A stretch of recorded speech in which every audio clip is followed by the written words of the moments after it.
Let's talk about beach glass. One of my family's favorite activities was to collect beach glass along the shores of Lake Michigan. And you can get great beach glass along the Gulf of Mexico and also the Atlantic and the Pacific coastlines. Basically, beach glass is broken bottles mostly that have been deposited into the oceans or the lake systems.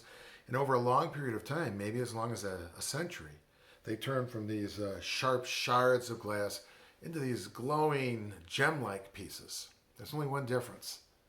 They've lost their sharp edges. What does that have to do with marriage?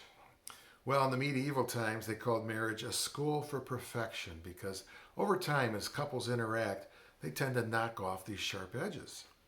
Now, a lot of it happens naturally, but especially during these times of more confinement, we become a little bit more aware of these sharp edges. For instance, I've realized lately that when I'm startled, I don't respond very well. So I need to work on my startle reflex. Now, this doesn't mean that you lose your individuality. You're still as individual as before.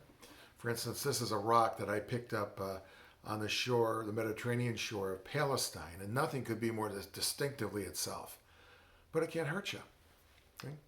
So what you might want to do is just ask your spouse, honey, is there any sharp edge I should be working on? I could kind of tone down a little bit. And try to listen with an open heart. And, these aquarium beads, you can get any place. I think that what they're doing is they're trying to imitate the real thing. They're trying to imitate beach glass. And if you hear something from your spouse that you need to work on, why don't you put one of these in your pocket for a while, just as kind of a reminder. The hope, of course, is that over time, as you accept mutual influence from each other, that you become more and more this unique stained glass window of God's love into the world, full of life and color. So, as a fellow pilgrim on the path from cutting to glowing, I wish you the best.